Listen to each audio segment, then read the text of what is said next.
I want to look at, it's also very unusual tactics.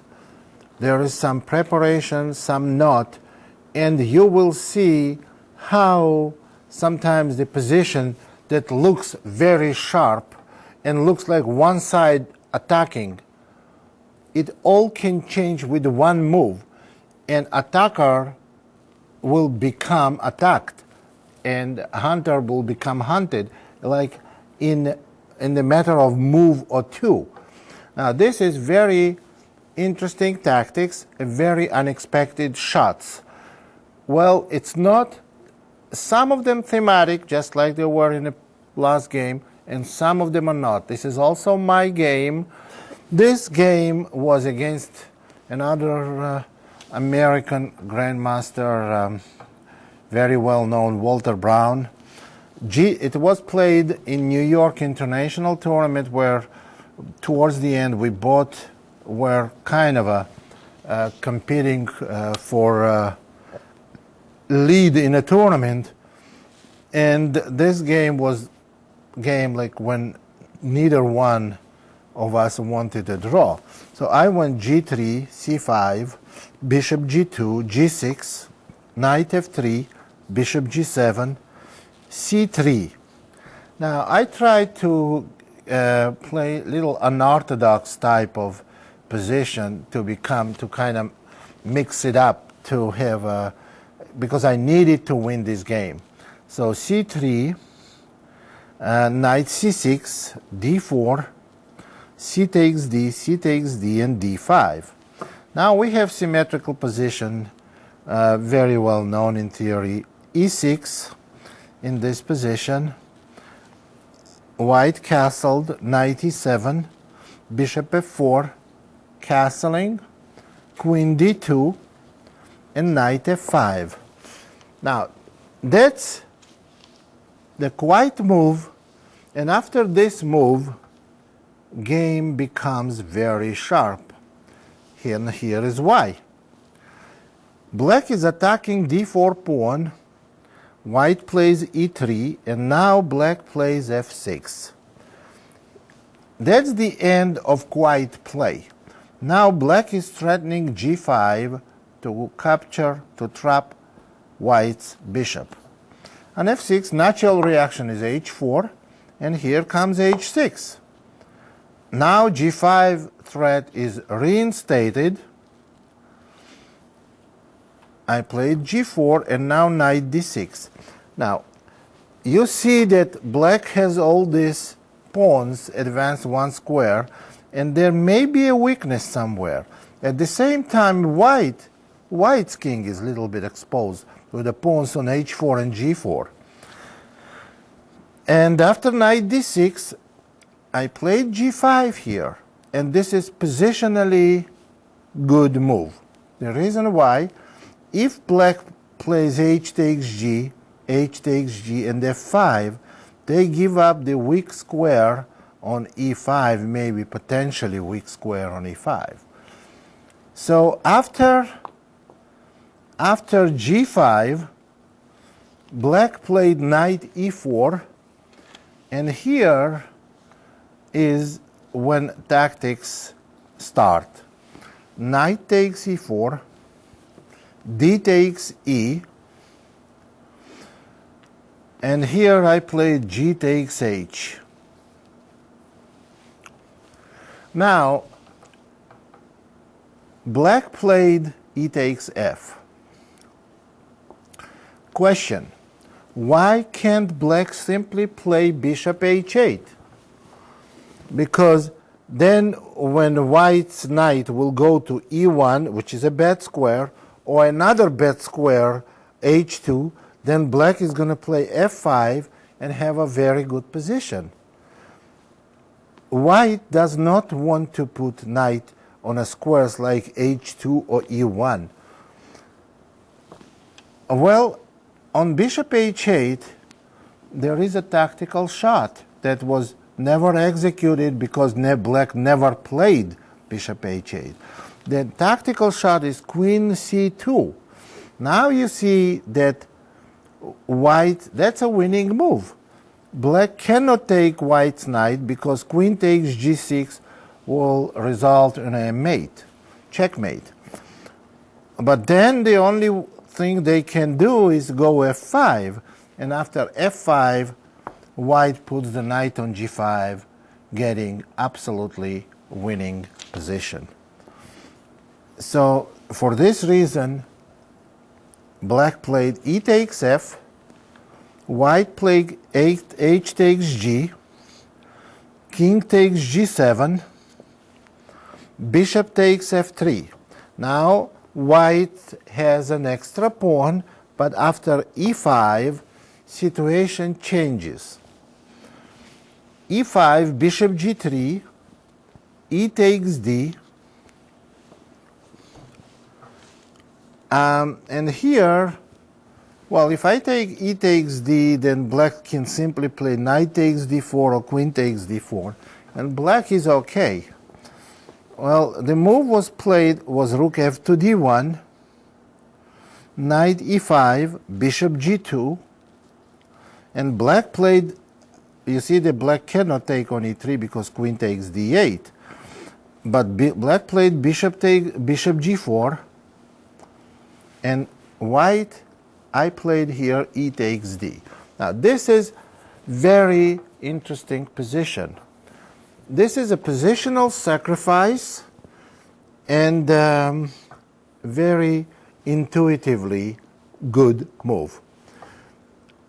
In this position, after long calculations, and the black played knight f3 check.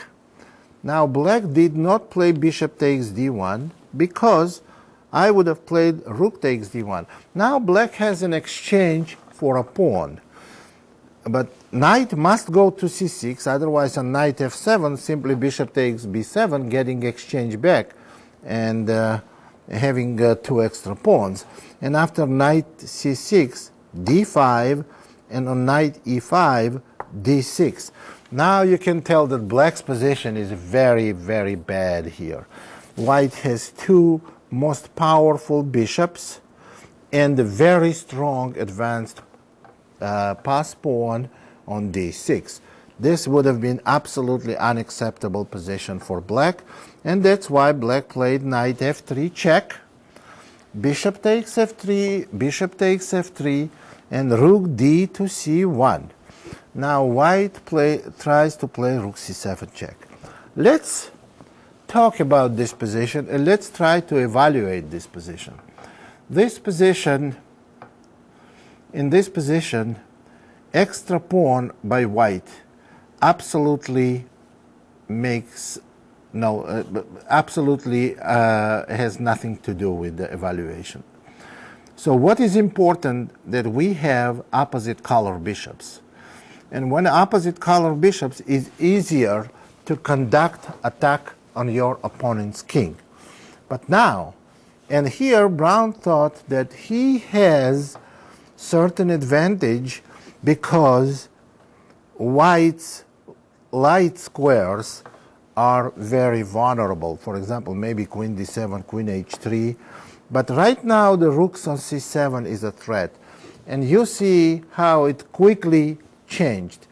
Now this becomes very tactical from here, and it's interesting how attack went from here on. Rook f7, all black needs to do to play queen d5 or bishop d5, queen d5, and maybe bishop h1. But from now on, everything went real bad for black. Queen d3, attacking the bishop. And now we can say that queen d5 is not that great of a move because white has rook c5. So black played simply bishop d5, putting bishop on a very active position and dominating central position, bishop d5. But here, it's hard to imagine that white has very strong attack, and they do. Move was h5, forcing g takes h, and now king h2. Now we see that the other king, after rook g1, black's king also will be attacked.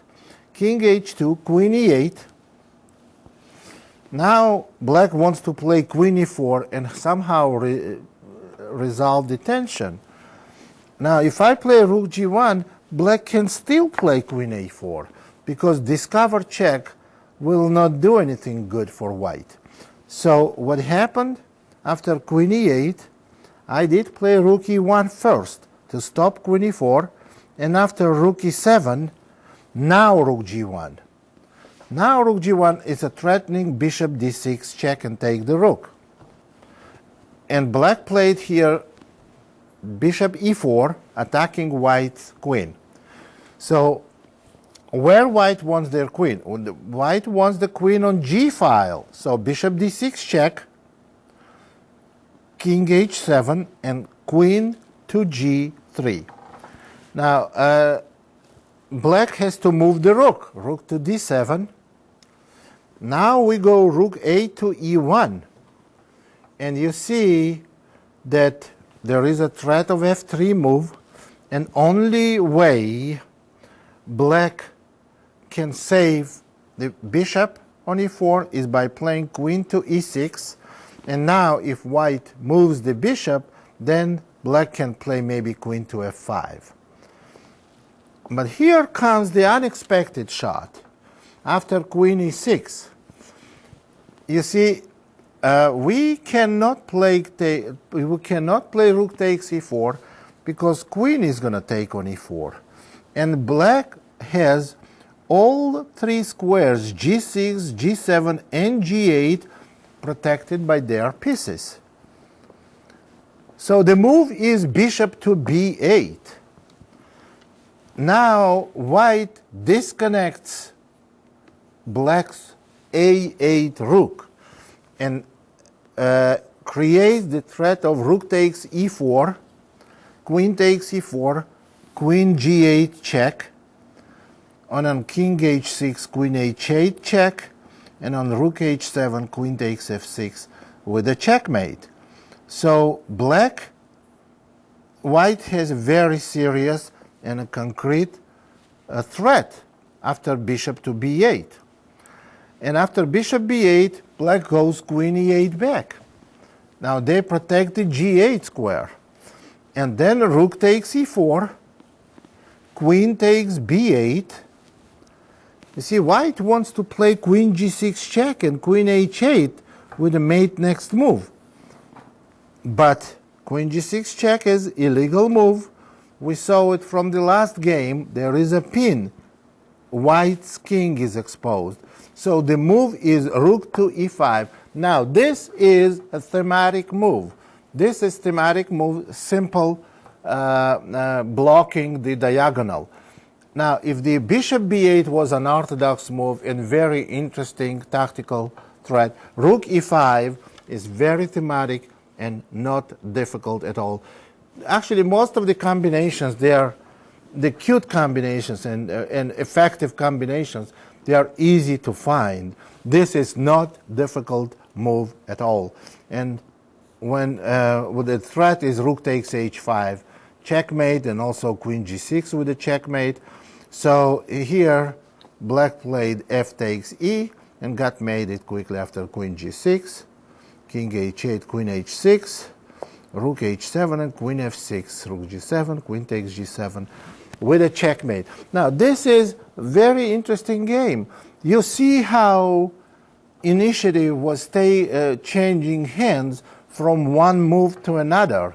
First white won a pawn, black got pressure on light squares, then white sacrificed exchange which black did not accept, and then black had dominated bishop on d5, and all of a sudden white was first, opening the g file and conducting very strong mating threat. There were exchange of some interesting tactical shots. The last shot of rook e5 is very thematic and not difficult. Once you see a lot of those, you will be executing them left and right, and you will have no difficulties at all doing it.